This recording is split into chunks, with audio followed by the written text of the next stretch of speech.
This is Kal Kat, the Kal Katster, and it is almost midnight.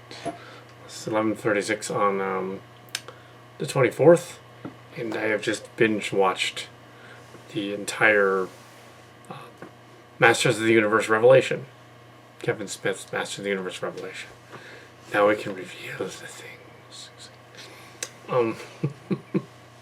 Yeah, there's 5 episodes.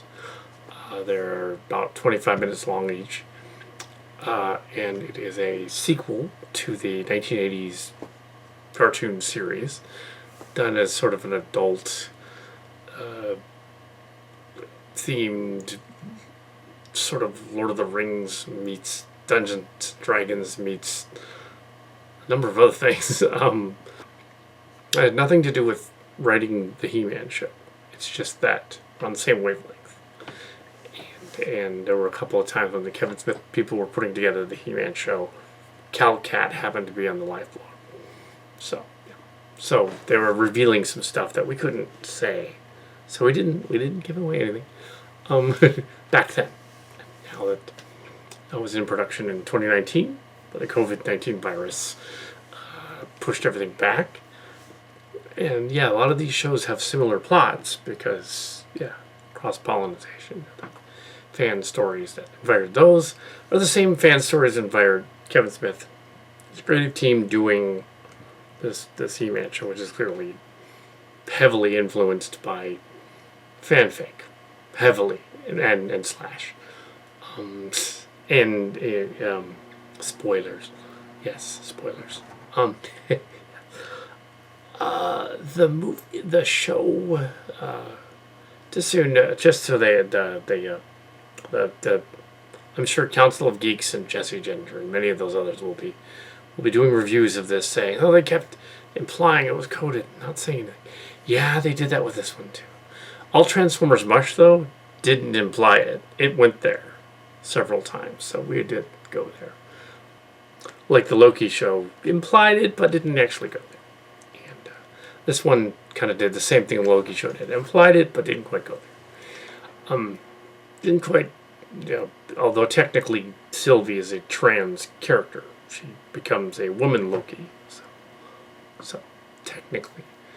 And he technically falls in love with himself, technically, from another dimension. Similar here, in this one.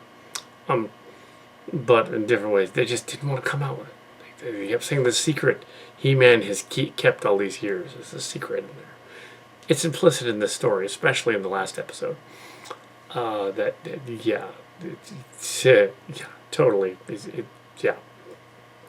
They don't actually get out and say it, though. Maybe they were going to do that part, too. But it is a magical planet world type of thing. Steve Clark originally thought of the first episodes of He-Man. I don't think he was the teacher from Pine Hill, but it's interesting it's the same similar name. In the 80s. So there was another one that was Masters of the Universe in the 2000s. Cartoon Network it did its own thing. This one is supposedly directly after the cartoon in the 80s and ignores She-Ra entirely. Yeah, it ignores She-Ra. I know that there was a live-action She-Ra as a little girl show that came out as well. They did not live-action. That's a regular animated one they did on Netflix. That they didn't like either. The Critical Drinker already hates this, but it's a Critical Drinker. He hates everything.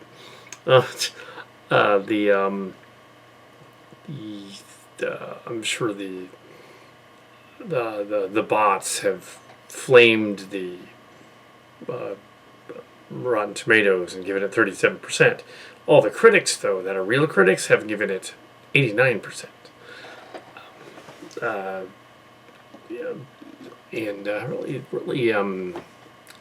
So how is it? I don't want to give it all away or anything. I'm not going to do like an in-depth review of a He-Man spin-off. But your spoilery basic premise is that it's set in in a sort of present. There is a final battle between He-Man and Skeletor. So this review, plot-wise review, it appears that during this battle, that Skeletor and He-Man are killed in the battle. And this is at the same time that Teela is being promoted to Man-at-Arms. They call her Man-at-Arms. And this causes a rift in the family and the characters, and Duncan and Man-at-Arms leaves, and she leaves, and they leave because I think Prince Adam is dead.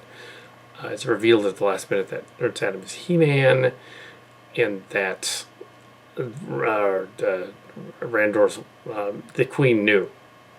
Then we jump ahead several years into the future. Teela running around with Adria, named after an on-location character, of course, who's running around going, they're running around stealing various objects from people, and eventually they meet up with a craggy old lady that's a sorceress. It's really obvious who it's going to be, because it's not the sorceress. It's got to be the other one, evil, right? Yeah, it's by the numbers. Right? They kind of imply that Teela and Adria are lovers. They imply that. They do go there with that, which is funny because He-Man is implied to be gay. He doesn't have a girlfriend. But yeah, they don't actually go there. They keep saying he's got a secret to tell, and he's going to tell a secret. And then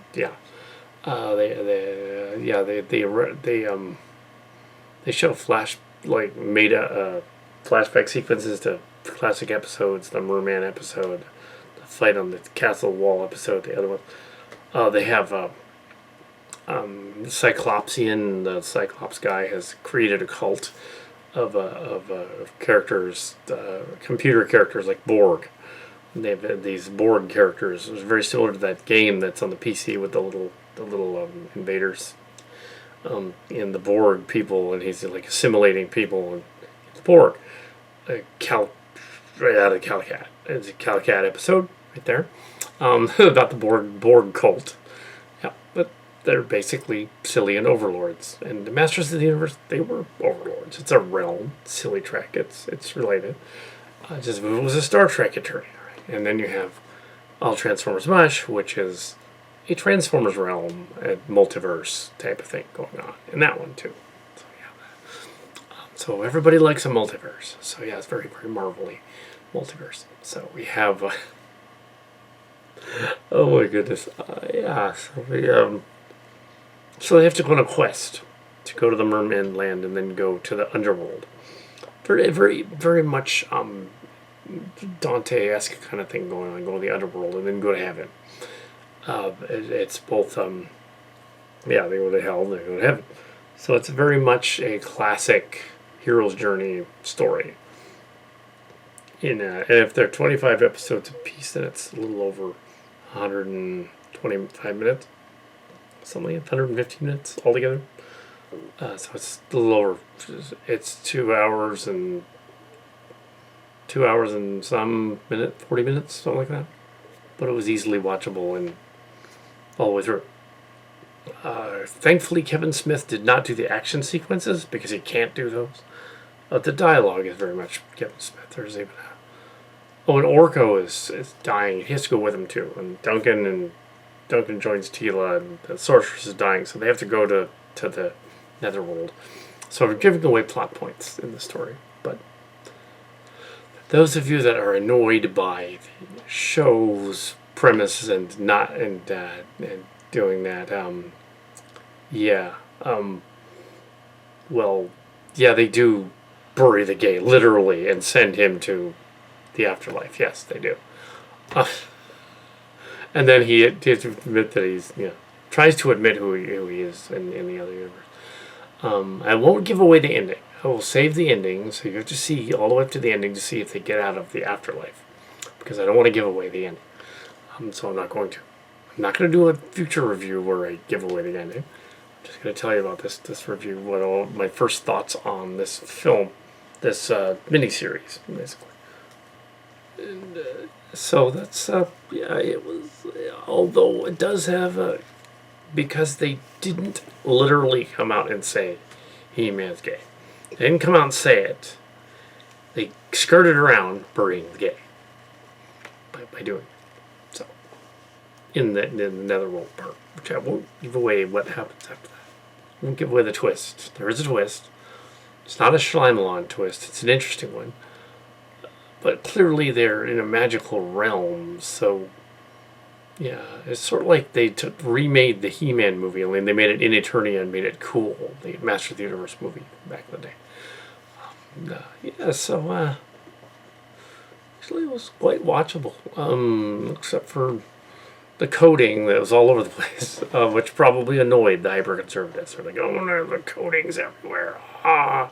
It'll also annoy the LGBT community because they coded, but they didn't go there. It'll annoy them for different reasons. It'll annoy the hyper-conservatives. They'll be all, how dare they suggest that?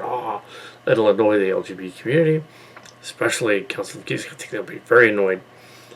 Council of Geeks is going to be like, no, they did it again. I'm sure he's going to be like, no, they didn't. No, why did they do that? It's like, I did not write that part. I didn't write this. There were just ideas that were thrown around in 2019, 2020. This movie, they didn't. That was not one of the ideas. One of the ideas that Kal Kat suggested was that they meet the heroes, and that they meet Grayskull. Yeah, that was, and they have Borg in it. No, they did that. So there's a hero and there's a Grayskull and Borg. I wasn't the only one that thought of that. I just was there for one of those meetings. Anyway, so yeah, Grayskull. Okay, what does he look like? I don't know. They come up with something. But yeah, they reference the Galaxy Heroes, those knockoff He-Man characters in this, which is hilarious. They're Phelan fans as well. Galaxy Hero He-Man. Because originally it was called the Hero Man. It's a direct reference to the other stuff. His other form, and the idea that He-Man transforms from this kind of mousy guy into this big, giant, bulking, muscular dude is like, okay, but like, you see clearly, oh yeah, and Cringer talks. Kind of, yeah, and Orko is Oracle. But, which is also from Trans. But yeah, but Cringer talked on the show. Some people were complaining. Some reviews were, I only glanced at the reviews. They complained that Cringer talked. He talked on the show. He did. He would talk in like a growly voice, like cat voice. Mark Hamill plays Skeletor in this, and he kind of does his Joker voice, but it's pretty funny. So hold on a minute. Come back. So Mark Hamill plays the Joker voice. Yeah, didn't want to come back.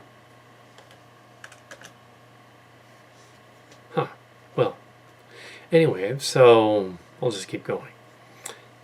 Yeah, so there was all of these, I didn't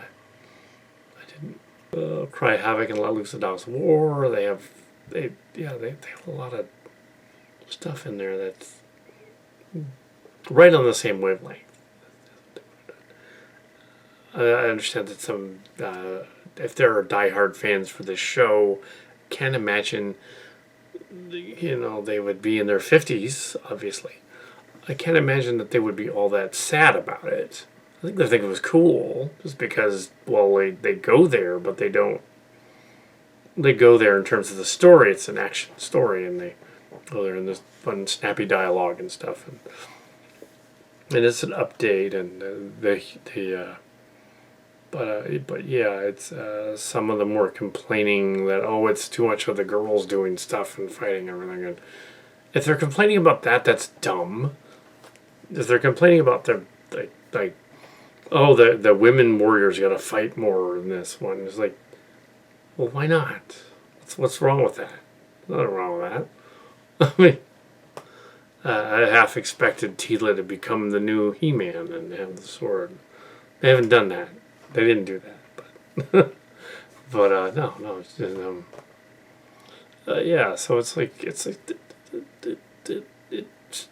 yeah. And maybe they're thinking the political message of the king and queen, like the Eternia being messed up, and the king and queen like rejecting them or whatever, being out of character. It is a little bit, but considering how they set up the story, it kind of makes sense. The story that they're trying to make it more for an audience in 2021 than an audience in 1983. Like in 1983 during Reagan era when everything was like, oh, sword and sorcery movies were not that big at that point. They were kind of goofy, and this was a cartoon done by Filmation, and it was how did they do with the effects, the animation? It was this version was pretty good. It was okay. It was I didn't see really any major animation errors. There was an odd down in the fear chamber in hell. They encounter an odd-looking King Kong beast fear smoke monster, lost King Kong thing. That looked a little weird, but I think that's just because making a smoke beast that looks convincing on a dark background in a dark brownish blue setting and making it brownish blue kind of looked a little odd because it's brownish blue. Although the movie's kills and some characters die, I won't give that away. The movie's kills though, that was good. It was like watching Transformers the movie again, or some of the more messed up violent Japanese stuff from that time period. Like the original Macross, Do You Remember Love, which had actual combat fight scenes and a guy's helmet exploded and there were like a guy got shot up in a plane and died, and there's another guy gets blasted and a plane got crushed in the Japanese version of Macross Robotech in 84. Yeah, and it's like in this one, they don't pull any punches because originally they couldn't show He-Man actually punching or jabbing people with a sword or anything. This one, they do. So they show some kills. There are some kills. Yes, still cartoonish enough that it's like, okay, yeah, they show kills, but they're usually like, yeah. Ew. Ew. There's a bunch of guys in it. Nah. There's a bunch of nods to the show. So let's see what's yeah, I'm making it soon. The He-Man. I kind of give it what the reviewers were giving it. I mean, it's not quite. It's not 4 stars. It's not really, but it's not bad. Mostly a 3.5. I'm gonna say around 76, 80%. Not 89%. Come on, guys. 80, 76, 77%, somewhere around there. Kind of approaching 80. It's got issues, but then again, so did Transformers the movie, the classic, one that has now become a cult classic. That one did too. So, but now it's regarded as totally awesome. It kind of doesn't make sense in parts. But this one, yeah, same thing here. This is indeed some pretty screwed up stuff. But it works. Although they do bury the gays, or at least kind of avoid it, and code it, and then avoid it, and code it, and then avoid it. Probably because they went on Netflix, and they didn't want to. Although that is weird, because Netflix shows some of that stuff, so that is weird that they did that. Because the Hays Code thing and the other codes don't apply to Netflix. It's not cable. So they could make a movie that's about a happy gay couple. I don't think it would be a problem on Netflix. They would air it, if they wanted to. Yeah. Yeah. I wonder though in this series, where was She-Ra? That's what I'm. Because Teela was basically being She-Ra. So when did She-Ra show up and help? Should have. I think she would have. No, what happened to her? The bizarre episode. And I think it was 85 or 86. I was like 15. My grandmother and I wanted to go. She wanted to go to a movie, the Sunnyvale Town Center, because we would go to the Sunnyvale Town Center lunch. She wanted to see He-Man and She-Ra the movie. So we went to see He-Man and She-Ra the movie. Ramen Apple's cool. Anyway, it was a strange movie. We also saw Rainbow Bright. She just didn't ever. She just thought it was a cartoon. I'm gonna go see it. So okay. Oh well. Rainbow Bright and the Star Stealer. This is a free spirit. I want to go see all kinds of weird stuff. She liked Star Trek: The Next Generation. I think all the whole family liked Star Trek: The Next Generation and the classic Trek. So yeah, we were there from the very beginning.